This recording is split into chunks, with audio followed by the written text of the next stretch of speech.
Halo Sobat Debuters, kembali lagi di podcast KPU Kabupaten Pati, Debutcast, Demokrasi di Bumi Pati. Bersama saya, M. Anang Prayogi.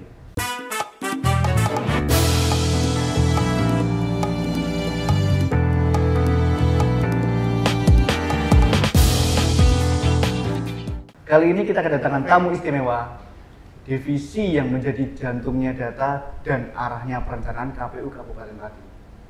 Mari kita sambut Kepala Subbagian Perencanaan Data dan Informasi, Teguh Wijaya SE.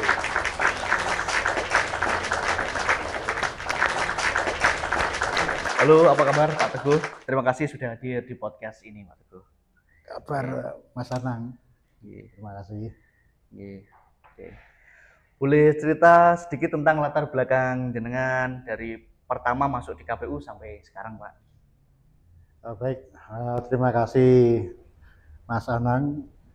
Salam pada sahabat Debuters KPU Kabupaten Pati. Saya ingin memperkenalkan diri saya, yang mana nama Teguh Wijaya selaku Kasubag Perencanaan Data dan Informasi di KPU Kabupaten Pati. Kasubag berarti dalam lini struktur organisasi menjembatani, membantu, memfasilitasi dan melayani komisioner KPU di divisi Datin, Data dan Informasi, yang mana sebagai peran Kadif Datin Adrik, Bapak Adrik. Untuk perjalanan saya pribadi, Mas Anang, dulu saya dari bawah, dari staf mulai 2003 itu mengabdi, Mas, sebagai tenaga kontrak. Ya, alhamdulillah, karena ada putusan waktu itu di masa pasca pemilu 2004 terpilihnya Bapak SBY selaku presiden, mengeluarkan peraturan presiden yang akhirnya para istilahnya tenaga kontrak dikasih kesempatan yang memenuhi syarat untuk bisa menjadi PNS. Berawal dari itu saya berkarir di KPU menjadi CPNS dan PNS 2006, mulai dari Kabupaten Rembang. Oh, berarti jenengan nih sebelum di Pati di Rembang dulu ya, Pak ya? Ya, kayak gitu Mas Anang. Jadi mulai 2007 saya diangkat menjadi PNS, menjadi staf, terus berlanjutnya waktu ke waktu, akhirnya sampailah saya karena program dari KPU RI ada namanya rolling mutasi, itu menjadi wacana dari KPU RI. Akhirnya saya juga yang salah satunya dimutasi ke KPU Pati, itu menjadi Kasubag Perencanaan Data dan Informasi. Itu ya Pak. Berarti untuk selama ini jenengan dari Rembang sampai ke Pati PP, Pak. Berarti perjalanan Rembang Pati terus seperti itu?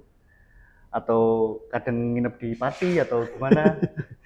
Ya, dengan melihat kondisi jarak tempuh sekiranya masih saya jalani dengan model istilahnya pulang balik, yang penting tidak mengganggu jadwal kegiatan dan tahapan selama pemilu maupun pemilihan, Mas.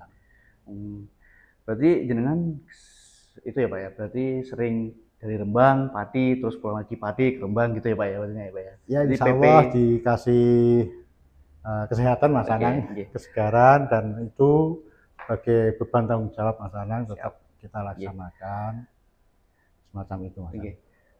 Kira-kira ada nggak sih Pak kejadian dari Rembang, perjalanan Rembang ke Pati, terus Pati ke Rembang atau sebaliknya, mungkin ada kejadian apa mungkin atau mungkin pernah terjadi apa, mungkin di laka kah, apakah dari perjalanan kan pasti kan jauh nih Pak ya, menghabiskan memakan waktu yang panjang kan, Pati Rembang kan Pak ya. Nah itu ada kejadian apa aja sih Pak di jalan gitu mungkin kalau ada? Ya mungkin pengalaman selama perjalanan dari rumah Rembang ke Pati Mas Anang, itu ada sebuah pengalaman di saat pelaksanaan tahapan pemilu. Waktu itu tahapan rapat pleno DPS kalau nggak salah itu Mas Anang. Yang mana secara jadwal dan jam kita sampaikan dan umumkan dan harus kita laksanakan. Di perjalanan itu Mas Anang, saya menempuh perkiraan Rembang Pati kan hampir 40-50 kilo ya kalau jarak tempuh di perjalanan saya, karena mungkin akses hati-hati utama itu pun masih terjadi terjadi di saat perbaikan jalan Mas. Perbaikan jalan, dan di situ saya ada suatu laka. Saya dilaka karena nggak terlihat, karena perbaikan jalan yang mengakibatkan kan akses jalan itu padat macet Mas. Betul, Jadi jarak pandang kita itu tidak bisa leluasa. Nah, tiba-tiba ada sosok kendaraan yang muncul dari sisi samping kanan Mas. Tiba-tiba. Ya menurut saya ya mungkin ini suatu suatu laka lah. Ya alhamdulillah masih terasa nyaman dan bisa untuk melakukan perjalanan lagi. Itu Mas Anang, pengalaman yang saya alami. Nah untuk sekarang berarti untuk itu ya Pak ya, untuk jalan dari Pati sampai Rembang itu proses masih perbaikan ya Pak, masih ada perbaikan sedikit-sedikit mungkin ya Pak.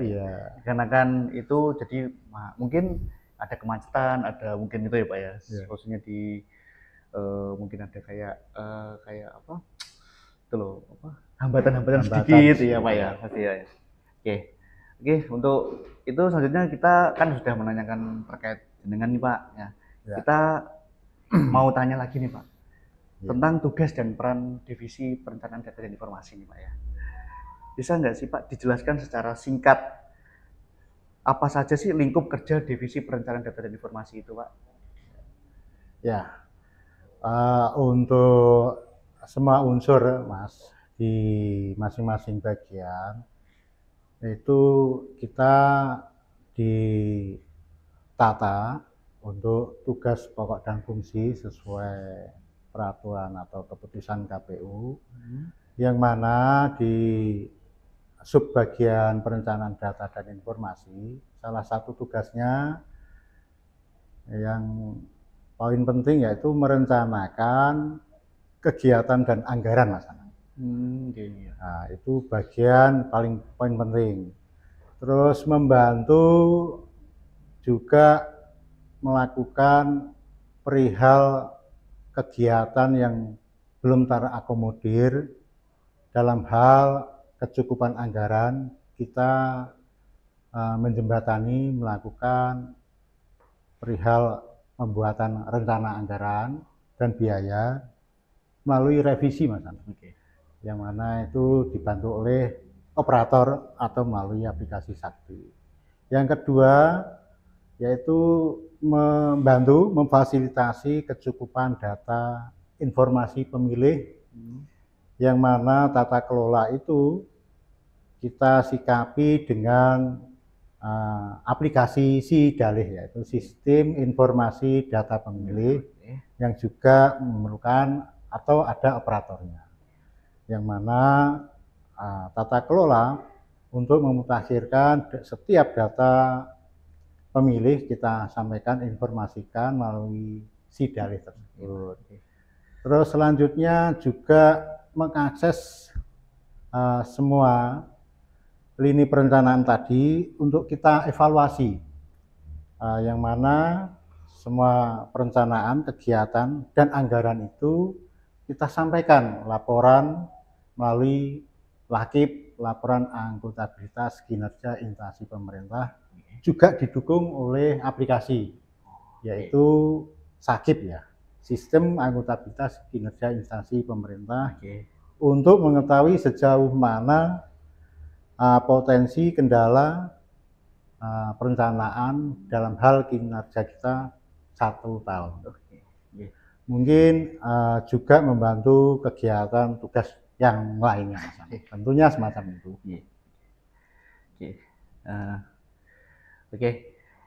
Kalau mendengar kata data dan informasi nih Pak ya, pasti banyak membayangkan hal teknis nih Pak ya. Dalam tantangan apa sih yang paling sering dihadapi dalam pengelolaan data pemilih atau data kelembagaan di KPU? Nah, tadi kayak perencanaan Pak, itu paling sering itu apa sih Pak yang sering dihadapi gitu Pak? Tantangan apa aja sih gitu? Kendala masalahnya, namanya progres itu suatu harapan atau tujuan. Mungkin di tengah-tengah progres itu pasti ada suatu kendala yang muatannya itu dari dalam, dari diri kita sendiri. Mungkin perihal SDM kita yang personilnya itu ya kemampuan untuk mengerjakan setiap aplikasi atau setiap operasional melalui IT itu tidak ada cadangan, dalam arti cadangan tidak ada pengganti. Satu misal si A itu hak izin untuk cuti atau dalam hal ada kejadian laka atau sakit izin, tapi dia dituntut saat yang bersamaan harus segera mengeksekusi kegiatan tersebut. Terus yang kedua, faktor eksternal masalah itu yang pertama, permintaan akses data dari kita mungkin belum tercukupi dari instansi atau lembaga lain yang perlu kita sampaikan dengan segera. Terus yang ada lagi masalah itu terkait komponen software, alat pendukung. Misal alat pendukung perangkat kerja kita itu rusak, atau kemampuan dalam kompetensi untuk menjalankan itu mungkin sudah tidak layak, perlu dukungan pemeliharaan atau bahkan beli lagi. Dan juga bahkan mungkin dalam hal sinyal atau server ya, karena setiap aplikasi itu kan yang hak gunanya kan pusat, mungkin terkendala di server, di mana tuntutan kita untuk segera melaporkan hasil atau input hasil itu jam-jam kerja terkadang terkendala, terhambat. Bahasanya muter gitu. Karena penggunanya banyak ya Pak ya. Mungkin semacam itu beberapa hal kendala yang dialami masalah. Mungkin semacam itu. Untuk ini Pak, untuk kita kembali ke pengalaman pemilu nih Pak ya. Dalam pemilu sebelumnya kan kita kan sudah melaksanakan nih yang 2024 dan Pilkada 2024 nih Pak ya. Nah, apakah ada pengalaman menarik atau momen yang paling berkesan selama bertugas di divisi perencanaan data dan informasi Pak? Ya tentunya pengalaman di divisi Rendatin itu sendiri Mas Sam. Di mana di saat pertama kali itu kita menghimpun, mengolah data, yang mana data itu kita berikan pada jajaran kita di bawah di saat tahapan pemilu itu ada yang namanya kita dibantu PPK dan PPS Mas. Dan dibentuklah Pantarlih ya, sebagaimana bentuk data kevalitan yang kita punya terhadap realita lapangan. Ya perlu dicocokkan oleh petugas Pantarlih tersebut. Itu pengalaman Mas Pahit, karena di saat Pantarlih itu kan ada semacam identitas. Terkadang setiap data berarti kan ada tujuan yang dihampiri atau didatangi. Nah itu di saat-saat momen yang kurang tepat mungkin ya, mungkin pas waktu siang hari nggak ketemu orang atau sore hari itu karena petugas kurang dikenal oleh sekeliling warga atau di sekitar desa tersebut, itu dianggap petugas Pantarlih itu sebagai orang asing atau bahkan debt collector semacam itu. Iya, Pak. Terkadang juga menjadi ya sesuatu yang tidak terbiasa karena kita juga memantau kegiatan Pantarlih, sehingga ya itu salah satu bentuk apa ya, kejadian yang pernah kita alami. Mungkin harus ketemu orang yang kita datangi harus malam hari, ya kita malam hari Mas Anang gitu, malam hari sampai ke sana juga. Jadi itu Pak ya, apa termasuk juga pemilih-pemilih juga yang di lapas itu juga didatangi ya Pak ya, didata satu-satu juga ya Pak ya. Iya, tentunya salah satu pendataan nggak lepas dari pemilih yang ada di kelompok lembaga pemasyarakatan lapas ya. Itu ya kita harus datang Mas. Kita datang walaupun didampingi oleh petugas atau pegawai lapas tersebut, kita merasa semacam bertemu sesuatu yang bahasanya yang namanya lapas ya Mas. Tempat orang-orang yang tanda kutip penuh harapannya didedikasi tinggi. Mungkin berarti kan orang-orang yang di saat itu bermasalah, mungkin kayak gitu. Kita ya juga ya agak grogi atau bagaimana Mas gitu.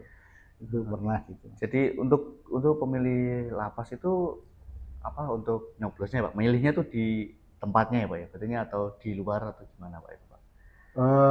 Secara aturan kelompok pemilih lapas itu menjadi potensi pemilih di lokasi khusus Mas.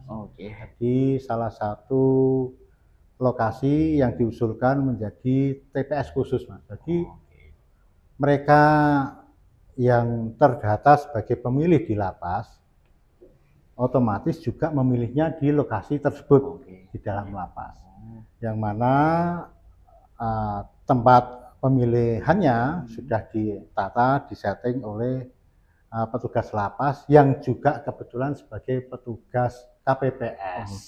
Kayak gitu Mas. Artinya di dalam semua ya Pak ya? Di dalam semua. Oke, baik Pak Teguh.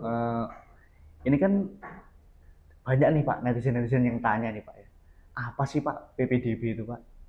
Oke Mas Anang, untuk penjelasannya di pasca atau setelah pemilu dan pemilihan, KPU tentunya punya tugas lain, khususnya kalau di Jatim itu tetap melanjutkan namanya PDBB, yaitu singkatan dari pemutakhiran data pemilih berkelanjutan.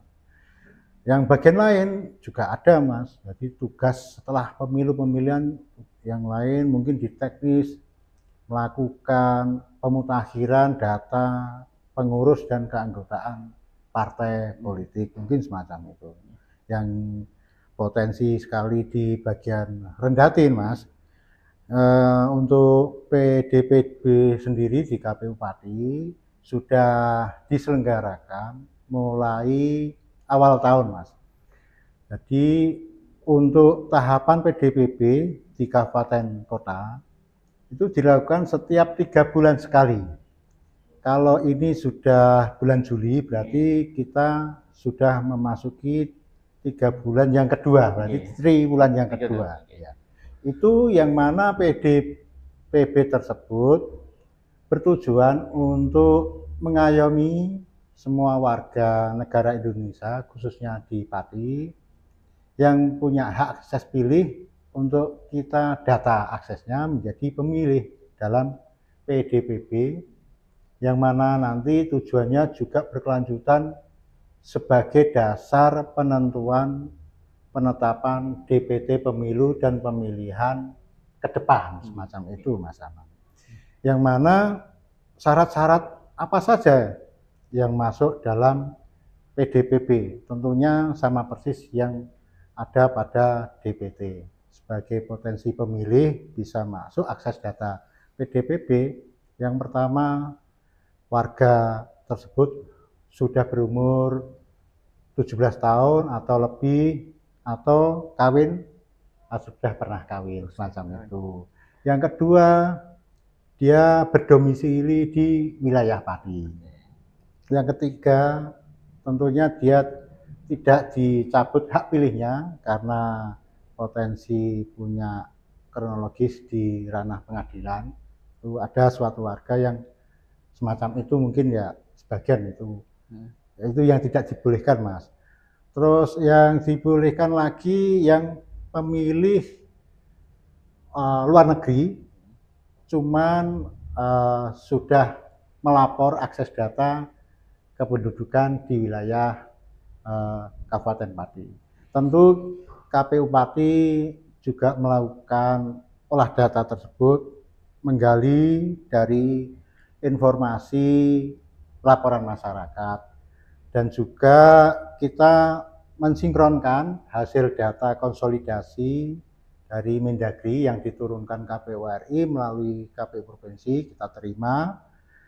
Dan selanjutnya hasil data dari Disdukcapil, termasuk data-data dari instansi terkait lainnya. Untuk selanjutnya PDPB tersebut itu juga berkoneksi, kita kerjakan, kita mutakhirkan melalui sidalih lagi, Mas Ana. Semacam itu, Mas Ana. Itu Pak, jadi kan terkait dengan ini Pak, apa yang tadi yang belum 17 tahun tapi sudah menikah. Artinya walaupun belum 17 tahun, tapi ketika sudah menikah itu sudah punya hak pilih ya Pak ya, maksudnya Pak ya. Bisa dianggap sudah punya hak pilih. Iya, dalam bunyian pasal tadi menyebutkan berusia 17 tahun, kawin atau sudah pernah kawin, itu boleh menjadi pemilih. Tentunya bagi yang belum berumur 17 tahun tapi sudah menikah, ada suatu surat keterangan yang menjelaskan dia sudah menikah, semacam itu. Ini terakhir Pak, Iya. Pesan atau motivasi nih untuk teman-teman muda yang ingin berkontribusi dalam demokrasi dan pemilu di Indonesia kita.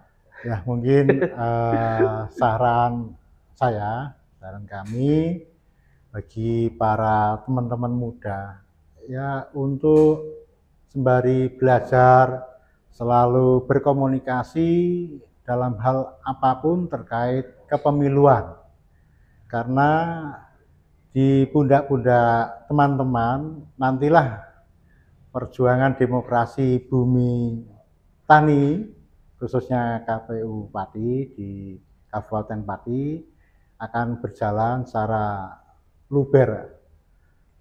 Kayak gitu, Mas Anang, mungkin saran dari kami. Wah, luar biasa sekali obrolan kita hari ini Pak Teguh. Ternyata di balik proses demokrasi yang kita jalani ada kerja-kerja teknis dan strategis luar biasa dari Divisi Perencanaan Data dan Informasi. Ya, Mas Anang. Oke, terima kasih banyak Pak Teguh atas Sama-sama, waktu Mas dan Anang. kesempatannya yang diberikan kepada kita. Sama-sama. Saya Emanang Prayogi, pamit undur diri. Salam demokrasi. Jangan lupa pantengin terus The Podcast Demokrasi Bumi Pati.